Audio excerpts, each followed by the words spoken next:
Good morning students, welcome to jet chemistry by KV. आपका exam बहुत ही पास आ गया है, इसलिए मैंने इंपॉर्टेंट टॉपिक का एक वीडियो बनाया है। यानी यहाँ पे हम एक वेटेज लेकर चलेंगे कि कौन से टॉपिक से 2016 में, 2017 में, 2018 में और 2019 में क्वेश्चन पूछे गए।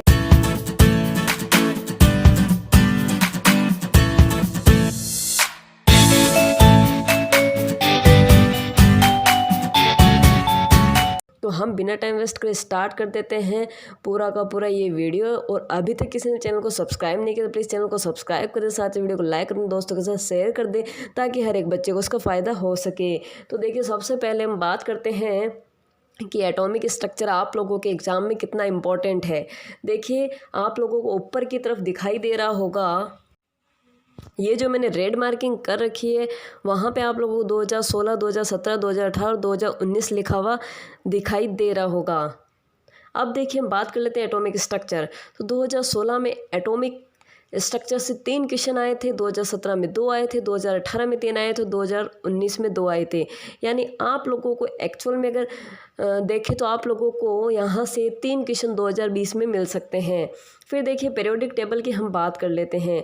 पीरियोडिक टेबल से 2016 में 2 क्वेश्चन पूछे गए और साथ ही पीरियोडिक टेबल से आप लोगों को 2017 में 4 क्वेश्चन मिले, 2018 में 6 क्वेश्चन मिले और 2019 में 3 क्वेश्चन मिले।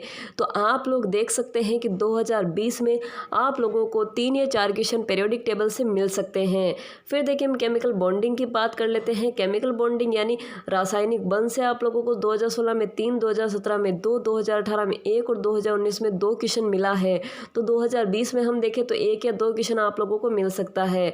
फिर हम बात करते हैं रेडॉक्स रिएक्शन की।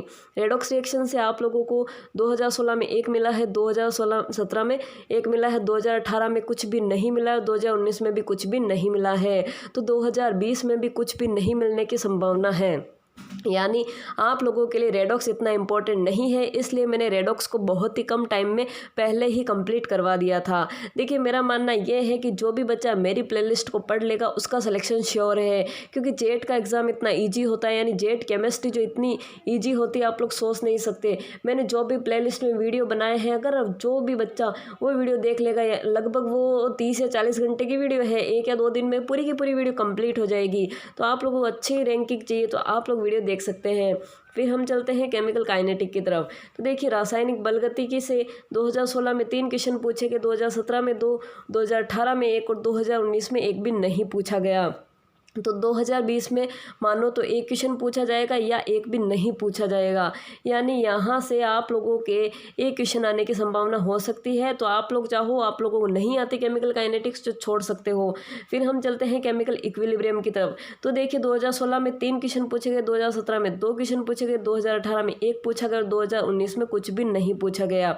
देखिए, एक्चुअल में अगर हम बात करें कि 2019 में क्यों नहीं पूछे गए केमिकल काइनेटिक और केमिकल इक्विलिब्रियम से क्वेश्चन, तो आप लोग समझिए, 2019 में सॉइल केमिस्ट्री ऐड कर दी गई। यानी बच्चों ने एक रिक्वायरमेंट की थी कि हमारी मैथ इतनी स्ट्रांग नहीं है, तो क्या किया गया, 2019 में जो मैथमेटिकल जो पार्ट था उसको लगभग रिमूव करने का सोचा, उसकी जगह सॉइल केमिस्ट्री लाने का सोचा। तो सॉइल से आप लोगों के 9 क्वेश्चन आए थे, लगभग 9 क्वेश्चन आए थे सॉइल से 2019 में। 2018, 2017, 2016 यानी पहले सॉइल नहीं थी, इसलिए आपको मैथमेटिक पार्ट मिलता है। यानी केमिकल काइनेटिक ज़्यादा मिलता था, केमिकल इक्विलिब्रियम भी ज़्यादा मिलता था। आप लोग देख सकते हैं 3-3 क्वेश्चन पूछे गए थे। तो आप लोग समझ सकते हैं, अब आप लोगों के मैथ का पार्ट है वो लगभग रिमूव कर दिया गया है। तो इस प्रकार हम लोगों ने परमाणु संरचना और सारणी, रासायनिक बंध, रेडॉक्स अभिक्रिया, रासायनिक बलगतिकी और रासायनिक साम्य के टॉपिक का वेटेज देख लिया। अगर ये आपको PDF चाहिए तो आप लोगों को इसका लिंक डिस्क्रिप्शन बॉक्स में मिल जाएगा। अब हम चलते हैं आगे के टॉपिक की तरफ। तो इन टॉपिक में से आप लोगों को समझ में आ गया क्या क्या पढ़ना है। आप लोगों को एटॉमिक स्ट्रक्चर पढ़ना ही पढ़ना है, पीरियोडिक टेबल पढ़ना ही पढ़ना है, केमिकल बॉन्डिंग पढ़ना ही पढ़ना है। आप चाहो तो केमिकल काइनेटिक को थोड़ा बहुत फॉर्मूला बेस्ड पढ़ सकते हो, केमिकल इक्विलिब्रियम को थोड़ा बहुत पढ़ सकते हो, रेडॉक्स चाहो तो छोड़ सकते हो। अब हम आगे की तरफ बढ़ते हैं। तो देखिए, अब हम देख लेते हैं थर्मोडायनेमिक यानी ऊष्मागतिकी। तो देखिए, ऊष्मागतिकी से 2016 में 1, 2017 में 2, 2018 में 2 और 2019 में 1 क्वेश्चन पूछा गया। तो 2020 में 1 या 2 क्वेश्चन पूछे जाने की संभावना यहाँ पे बन जाती है। तो देखिए, थर्मोडायनेमिक बहुत ही ईजी टॉपिक है और ईजी क्वेश्चन ही आप लोगों के एग्जाम में पूछे जाते हैं। फिर है मेटलर्जी यानी धातु कर्म। 2016 में 1, 2017 में 2, 2018 में 1 और 2019 में 3 क्वेश्चन पूछे गए हैं। तो मैंने पहले ही बोला था आजकल मेटलर्जी यानी धातुकर्म और कोलोइडल स्टील यानी कोलोइडी पदार्थ से बहुत ही ज़्यादा क्वेश्चन पूछे जा रहे हैं। तो आप लोगों को इन टॉपिक पे रियल में तैयारी करनी ही है। देखिए मैंने बहुत ही मेहनत से ये वीडियो बनाया है। आप लोग सोच सकते हैं मैंने 4 पेपर सामने रखे और देखिए मेरे को 2 घंटे लग गए एक एक क्वेश्चन को देखा कि कौन सा पीरियोडिक टेबल से है, कौन सा किस में है, कौन सा किस में है। 4 पेपर का एनालिसिस करके आपको पूरा का पूरा निचोड़ दिया है। तो मेरी मेहनत को देखते हुए प्लीज़ एक लाइक तो बनता ही है और साथ में एक शेयर तो बनता ही है। और मेरा बस आपसे एक ही कहना है कि आप लोग ज़्यादा से ज़्यादा मेहनत करें और साथ के साथ मुझे प्लीज़ बहुत ज़्यादा सपोर्ट करें ताकि मैं आप लोगों के लिए और ज़्यादा वर्क कर सकूं। फिर देखिए हम चलते हैं कोलोइडल स्टेट ऑफ मैटर यानी कोलोइडी पदार्थ की तरफ। देखिए आप लोग 2016 में 2 क्वेश्चन, 17 में 2 क्वेश्चन, 18 में 3 क्वेश्चन, 19 में 3 क्वेश्चन। तो 2020 में मैंने पहले ही बोला था 3 क्वेश्चन या 4 क्वेश्चन पूछे जा सकते हैं।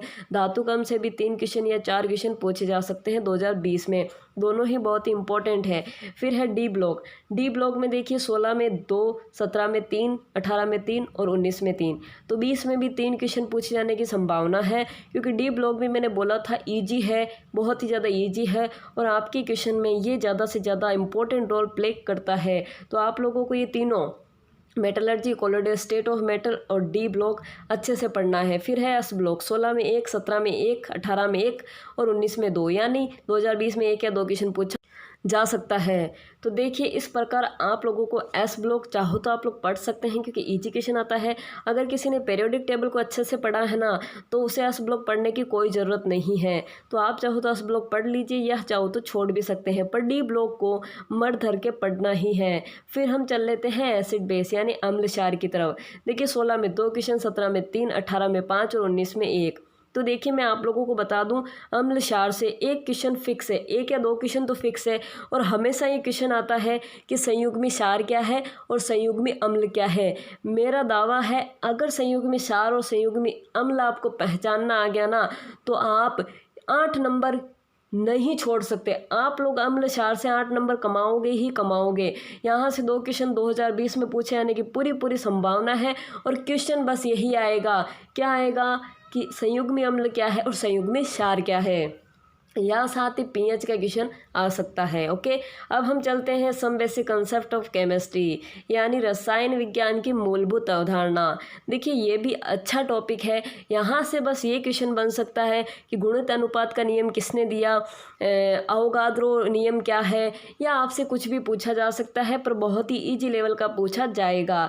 तो देखिए यहाँ से हम देखें 2016 में 2 क्वेश्चन, 2017 में 1, 2018 में 0 और 2019 में 2। तो इस बार 1 या 2 क्वेश्चन पूछे जाने की यहाँ से संभावना है। तो जो भी गुणित अनुपात वाले जितने भी नियम हैं वो नियम जो दिए गए हैं रसायन विज्ञान की मूलभूत अवधारणा में वो नियम आप लोगों को रट लेने हैं, साथ वैज्ञानिकों के नाम भी रट लेना है। देखिए यहाँ से बहुत ही ईजी क्वेश्चन पूछा जाता है।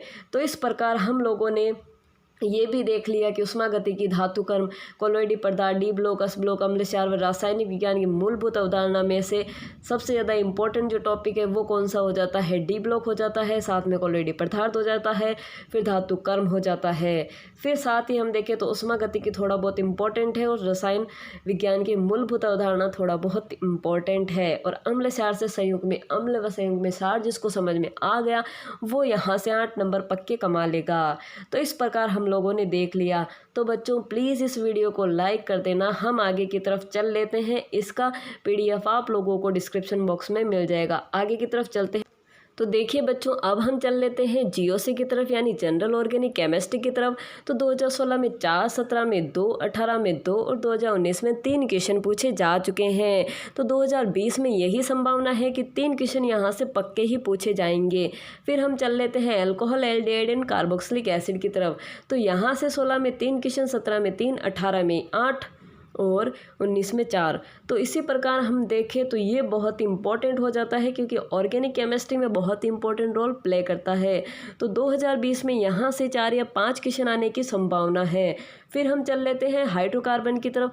हाइड्रोकार्बन में देखिए 16 में 3 क्वेश्चन, 17 में 2 18 में 0 और 19 में 1। तो अगर आप हाइड्रोकार्बन चाहो तो पढ़ लो, नहीं चाहो तो छोड़ भी सकते हो, क्योंकि यहाँ से एक क्वेश्चन पूछे जाने की संभावना है और हाइड्रोकार्बन में क्वेश्चन बहुत ही इजी पूछा जाएगा।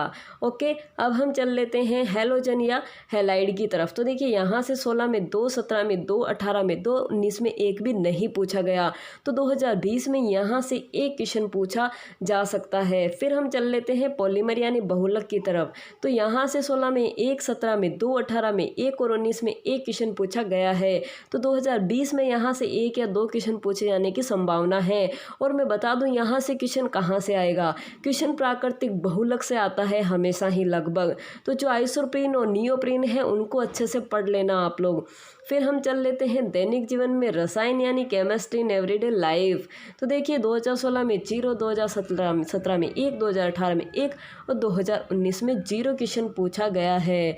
तो आप लोग चाहो तो इसे छोड़ सकते हो, यानी 2020 में एक क्वेश्चन पूछे जाने की ही संभावना है।